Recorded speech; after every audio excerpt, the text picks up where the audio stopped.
படிச்சுட்டு இருந்தேம்மா. பள்ளிக்கூடத்துக்கு போயிட்டு வந்துட்டியா? அதை கொடுமா.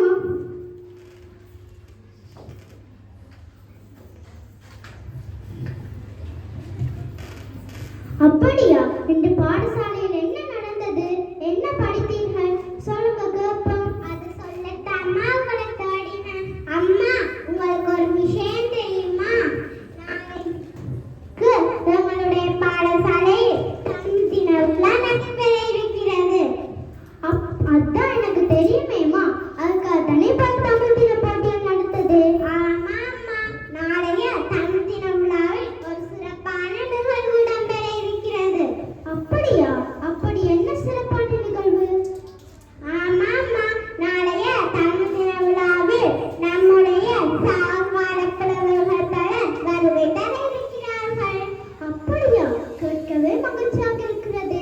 நாளை உங்கள் பாடசாலைக்கு நாங்களும் வருகிறோம். சங்க புலவர்களை பார்க்க எங்களுக்கும் ஆர்வமாக உள்ளது. சரிம்மா, போகலாம். சங்க புலவர்களை கண்டு நாமும் மகிழலாம்.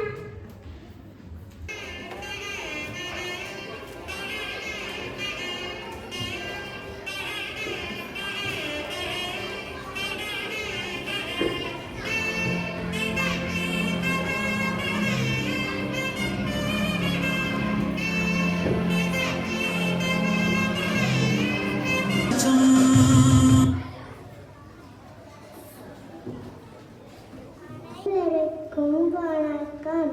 எனது பெயர் திருவள்ளுவர். நான் 31ஆம் நூற்றாண்டில் பிறந்தேன். எனது பெற்றோரின் பெயர் ஆதிபாவன். எனது மனைவியின் பெயர் வாசுவி. நான் மைனாப்பூர் சென்னையில் வாழ்ந்தேன். எனக்கு பல சிறப்பு பெயர்கள் உண்டு. அதில் முதற் பாவலர், தெய்வ புலவர், நாயனார் தேவர். நான் 1330 குறள்கள் இயற்றினேன். அதில் எனது பெற்றோரின் சிறப்பிக்கும் வகையில் முதற் குறள் அகர முதல் எழுத்தெல்லாம் ஆதிபகவன் முதற்றே உலகு. நன்றி. வணக்கம். நான் மகாகவி பாரதியார். நான் எட்டியபுரம் திருநெல்வேலி மாவட்டத்தில் 1882ஆம் ஆண்டு பிறந்தேன். நான் பாஞ்சாலி சபதம், பாப்பா பாட்டு, கண்ணன் பாட்டு, குயில் பாட்டு, புதிய ஆத்திசூடி ஆகிய பல நூல்களை எழுதியுள்ளேன். அச்சமில்லை அச்சமில்லை அச்சம் என்பதில்லையே, உச்சி மீது வானொடிந்து வீழ்கின்ற போதிலும் அச்சமில்லை அச்சமில்லை அச்சம் என்பதில்லையே. நன்றி. அனைவருக்கும் வணக்கம். அனைவருக்கும் அடியேன் வந்தனம். நான் முத்தமிழித்தவர் சுவாமி விபுலானந்தராவேன். நான் 1892ஆம் ஆண்டில் பங்குனி மாதம் 27ஆம் தேதி கிழக்கிழங்கில் உள்ள காரைதீவு என்னும் இடத்தில் பிறந்தேன். எனது தந்தையாரின் பெயர் சின்னத்தம்பி, என் தாயார் அண்ணம்மா ஆவார். எனக்கு பெற்றோரிட்ட பெயர் மயில்வாகனம். தமிழ்மொழி வல்லரா என்று புனைய பெயர் கொண்ட நான் தமிழ், இலக்கியம், சமயம், தத்துவஞானம், அறிவியல், இசை முதல் துறைகளில் தேர்ச்சி பெற்றுள்ளேன். முகாமியராக, ஆசிரியராக, அதிபராக பல பாடசாலைகளில் கடமையாற்றுள்ளேன். 1962ஆம் ஆண்டில் மதுரை தமிழ் சங்கத்தினரால் தமிழ் பண்டிதர் என்று பட்டம் பெற்றேன். பட்டம் எனக்கே முதல் வழங்கப்பட்டது.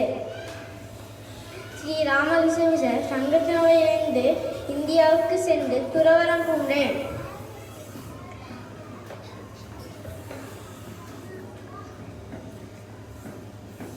சித்திரை மாதம் பௌர்ணமி தினத்தில் சுவாமி சர்வானந்தர் என்னும் சுவாமி விவேகானந்தர் என்று துறையை பெயர் பெற்றேன். யானூலின் நூலாக தமிழையும் தமிழ் இசையையும் முதலடியே செய்தேன். நன்றி. அனைவருக்கும் வணக்கம். கம்பர் கட்டுத்தரையின் கவிப்பாடு. நான் தான் கம்பர். நான் நாகப்பட்டினம் மாவட்டம் திருவள்ளூர் என்கின்ற கிராமத்தில் ஆதித்தன் என்பவர் மாணவ பிறந்தேன். நான் சோழ மன்னனும் அவைக்கள புலவராக விளங்கினேன். எனக்கு கவிப்பேரரசர், கவிச்சக்கரவர்த்தி, கல்வியில் பெரிய கம்பர், சேனஞ்சி மரவச்செம்மல் என மறுபெயர்களும் உண்டு. கம்பர் ராமாயணம் சிலையெழுபது சடகோபுரந்தாதி சரஸ்வதிந்தாதி திருக்கை வழக்கம் கோவை எனது படைப்புகளாகும். நன்றி. எனது பெயர் ஔவையார். நான் சங்க காலத்தில் வாழ்ந்த புலவராவேன். நான் அறம், ஒழுக்கம், நல்லொழுக்கம், வாழ்க்கை நெறிகள் பற்றிய பாடல்களை எளிமையாக கூறியிருக்கின்றேன். நான் ஆத்திச்சூடி, கொன்றை வேந்தன், மூதுரை, நல்வழி ஆகிய பல நூல்களை எழுதியுள்ளேன். அறம் செய்ய விரும்பு ஆறுதலின் சினம், இயல்வது கரவேல், ஈவது விளக்கில், உடையது விளம்பில், ஊக்கமது கைவிடில், எழுத்து மிகாரில், எதிர்கட்சி ஐயம் முட்டும், ஒப்புராளுகள், ஓதுவது ஒளியல், அவ்வியம் பேசல், அக்கம் சுருக்கல். நன்றி. வணக்கம் சபையோரே. என் பெயர் பாரதிதாசன். நான் தமிழுக்கு உயிர் கொடுத்த கவிஞர். தமிழ் என் தாய்மொழி, தமிழ் என் மூச்சு. பெண் கல்வி பெற்றால் நாடு முன்னேறும். எல்லோரும் சமம், யாரு மேலும் கீழும் இல்லை. படிப்பு, பகுத்தறிவு, சமத்துவம், இதுதான் என் கனவு. தமிழ் வாழ்க, தமிழின் பெருமை வாழ்க. நன்றி. வணக்கம். நான் குமாரசாமி புலவர் என அனைவராலும் அழைக்கப்படும் குமாரசாமி பிள்ளையாவேன். நான் யாழ்ப்பாணத்தில் உள்ள சுண்ணாகம் என்னும் ஊரில் அம்பலவனம் புலவருக்கும் சிதம்பர அம்மையாருக்கும் 1854 மகனாக பிறந்தேன். நான் இலக்கணம், இலக்கிய முறை, பதிப்பு, அகராதி, மொழிபெயர்ப்பு, புராண படங்கள், கண்டனங்கள் என்று விரிந்து பலந்த தளத்தில் இயங்கி இருக்கின்றேன். நான் பல உரைநடைகள் நூல்களை வெளியிட்டுள்ளேன். இவற்றில் மாவை, இரட்டை மண்மாலை, நகுலேசர் சதகம், கைலாசவில்லை மூஞ்சல் போன்ற இலக்கண நூல்களும், கண்ணகி கதை போன்ற உரைநடைகள் நூல்களுக்கு குறிப்பிடத்தக்கவை. நான் தமிழ் அறிஞனாகவும் பதிப்பாளராகவும் முறை ஆசிரியராகவும் திகழ்ந்ததோடு ஆங்கில குடியேற்ற ஆட்சி காலத்தில் தமிழ் இலக்கியத்தின் வளர்ச்சி பங்களிப்பு செய்தவர்களில் நான் ஒருவனாவேன். நன்றி. நான் நக்கீரர். நான் சங்ககால தமிழ் புலவராவேன். நான் மதுரையில் பிறந்தேன். நான் எழுதிய நூல் திருமுருகாற்றுப்படையாகும்.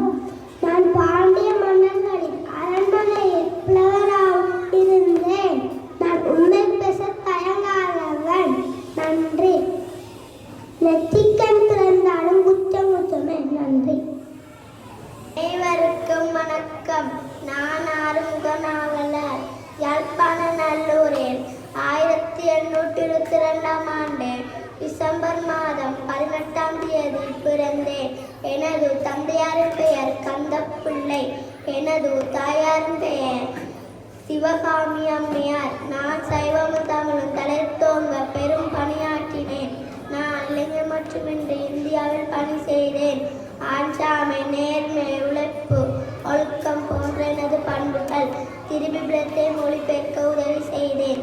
ஏழை மாணவருக்கு விளங்கக்கூடிய வகையில் இரவும் பகலும் பாராமல் இலவச கல்வி கற்பித்தேன். ஆங்கிலம், தமிழ், சமஸ்கிருதம் ஆகிய மும்மொழி புலமை பெற்றவர். பல நூல்களை எழுதி அச்சிட்டு வெளியிட்டேன். தமிழ் சமயமும் தலைத்தோங்க நல் தமிழை நாடெங்கும் பரப்பேன். என்னையும் என் பணியும் இருக்கும் வரை என்னை மறவாதிருக்க. நன்றி. வணக்கம். நான் இளங்கோவடிகள். நான் சேர நாட்டில் அரச குடும்பத்தில் பிறந்தேன். நான் செங்குட்டுவனின் தம்பியாவேன். நான் ஒரு துவரையாக வாழ்ந்தேன். நான் சிலப்பதிகாரம் எழுதிய பெருமைக்குரியவர். நான் சிலப்பதிகாரம் ஒரு கண்ணையற்றின் பெண்ணின் கதையை சொல்கிறது. நன்றி. பாடசாலை தமிழ் தின விழாவிற்கு வருகை தந்ததோடு மட்டுமின்றி தங்களது சிறப்பினை தாங்களே எடுத்து கூறிய எமது சங்க புலவர்களுக்கு எமது மனமார்ந்த நன்றிகளை தெரிவித்துக் கொள்கிறேன். இந்நிகழ்வின் மூலமே அவர்களின் சிறப்புகளும் பெருமைகளும் எங்களது மனதில் நீங்காமல் நினைத்திருக்கும். அனைவருக்கும்